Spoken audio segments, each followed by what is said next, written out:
Welcome back, my fairy tale friends, to the next episode of Forgotten Fairy Tales. I do hope you enjoyed my first story, The Queen Bee. Today, we'll be looking at the Grimm brothers' The 12 Dancing Princesses. So, if you're sitting comfortably, then I shall begin. The 12 Dancing Princesses by the Brothers Grimm. There was a king who had 12 beautiful daughters. They slept in 12 beds, all in one room. And when they went to bed, the doors were shut and locked up. But every morning their shoes were found to be quite worn through, as if they had been dancing all night. And yet nobody could find out how it happened or where they had been. Then the king made it known to all the land that if any person could discover the secret and find out where it was that the princesses danced in the night, he should have the one he liked best for his wife, and should be king after his death. But whoever tried and did not succeed, after 3 days and nights, should be put to death. A king's son soon came.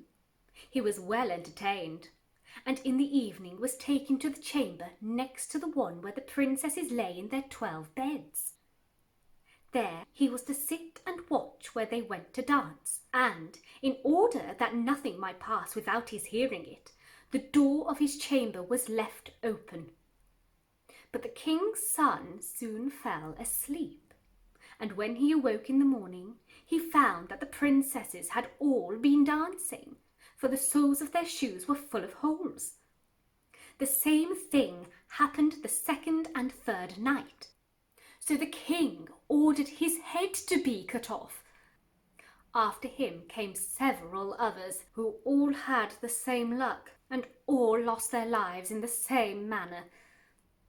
Now it chanced that an old soldier who had been wounded in battle and could fight no longer passed through the country where this king reigned, and as he was travelling through a wood, he met an old woman who asked him where he was going. "I hardly know where I am going, or what I had better do," said the soldier, "but I think I should like very well to find out where it is that the princesses dance, and then, in time, I might be a king." "Well," said the old dame, "that is no very hard task. Only take care not to drink any of the wine which one of the princesses will bring to you in the evening. And as soon as she leaves, you pretend to be fast asleep." Then she gave him a cloak and said, "As soon as you put that on, you will become invisible, and you will then be able to follow the princesses wherever they go." When the soldier heard all this good counsel, he determined to try his luck. So he went to the king and said he was willing to undertake the task. He was as well received as the others had been, and the king ordered him fine royal robes to be given him. And when the evening came, he was led to the outer chamber. Just as he was going to lie down, the eldest of the princesses brought him a cup of wine. But the soldier threw it all away, secretly, taking care not to drink a drop. Then he laid himself down on his bed, and in a little while began to snore, very loud, as if he was asleep. When the 12 princesses heard this, they laughed heartily, and the eldest said, "This fellow too might have done a wiser thing than to lose his life in this way." Then they rose up and opened their drawers and boxes and took out all their fine clothes and dressed themselves at the glass and skipped about as if they were eager to go dancing. But the youngest said, "I don't know how it is. While you are so happy, I feel very uneasy. I am sure some mischance will befall us." "You simpleton," said the eldest. You are always afraid. Have you forgotten how many kings' sons have already watched in vain? And as for this soldier, even if I had not given him his sleeping draught, he would have slept soundly enough. When they were all ready, they went and looked at the soldier, but he snored on and did not stir hand or foot, so they thought they were quite safe. And the eldest went up to her own bed and clapped her hands, and the bed sank into the floor, and a trap door flew open. The soldier saw them going down through the trap door, one after another, the eldest leading the way, and thinking he had no time to lose, he jumped up, put on the cloak which the old woman had given him, and followed them. But in the middle of the stairs, he trod on the gown of the youngest princess, and she cried out to her sisters, "All is not right! Someone took hold of my gown!" "You silly creature," said the eldest, "it is nothing but a nail in the wall." Then down they all went, and at the bottom they found themselves in a most delightful grove of trees, and the leaves were all of silver and glittered and sparkled beautifully. The soldier wished to take away some token of the place, so he broke off a little branch, and then came a loud noise from the tree. Then the youngest daughter said again, "I am sure all is not right. Did you not hear that noise? That never happened before." But the eldest said, "It is only our princes who are shouting for joy at our approach." Then they came to another grove of trees, where all the leaves were of gold, and afterwards to a third, where the leaves were all glittering diamonds, and the soldier broke a branch from each. And every time there was a loud noise, which made the youngest sister tremble with fear. But the eldest still said it was only the princes who were crying for joy. So they went on till they came to a great lake, and at the side of the lake there lay 12 little boats, with 12 handsome princes in them, who seemed to be waiting there for the princesses.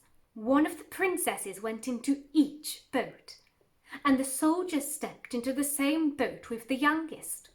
As they were rowing over the lake, the prince who was in the boat with the youngest princesses and the soldier said, "I do not know why it is, but though I am rowing with all my might, we do not get on so fast as usual, and I am quite tired. The boat seems very heavy today." "It is only the heat of the weather," said the princess.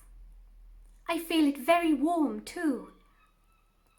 On the other side of the lake stood a fine illuminated castle, from which came the merry music of horns and trumpets. There they all landed and went into the castle, and each prince danced with his princess, and the soldier, who was all the time invisible, danced with them too. And when any of the princesses had a cup of wine set by her, he drank it all up, so that when she put the cup to her mouth, it was empty. At this too, the youngest sister was terribly frightened, but the eldest always silenced her. They danced on until 3 o'clock in the morning, and then all their shoes were worn out, so that they were obliged to leave off. The princes rowed them back again over the lake, but this time the soldier placed himself in the boat with the eldest princess, and on the opposite shore they took leave of each other, the princesses promising to come back again the next night. When they came to the stairs, the soldier ran on before the princesses and laid himself down, and as the 12 sisters slowly came up, very much tired, they heard him snoring in his bed. So they said, "Now all is quite safe." Then they undressed themselves, put away their fine clothes, pulled off their shoes, and went to bed. In the morning, the soldier said nothing about what had happened, but determined to see more of this strange adventure, and went again the second and the third night. And everything happened just as before. The princesses danced each time till their shoes were worn to pieces, and then returned home. However, on the third night, the soldier carried away one of the golden cups as a token of where he had been. As soon as the time came when he was to declare the secret, he was taken before the king with 3 branches and the golden cup. And the 12 princesses stood listening behind the door to hear what he would say.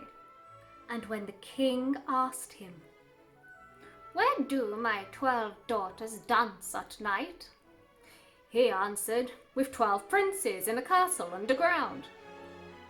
And then he told the king all that had happened, and showed him the 3 branches and the golden cup which he had brought with him. Then the king called for the princesses and asked them whether what the soldier said was true. And when they saw that they were discovered, and that it was of no use to deny what had happened, they confessed it all. And the king asked the soldier which of them he would choose for his wife. And he answered, "I am not very young, so I will have the eldest." And then they were married that very day, and the soldier was chosen to be the king's heir. The end. Thank you everyone for listening to the second story in this series.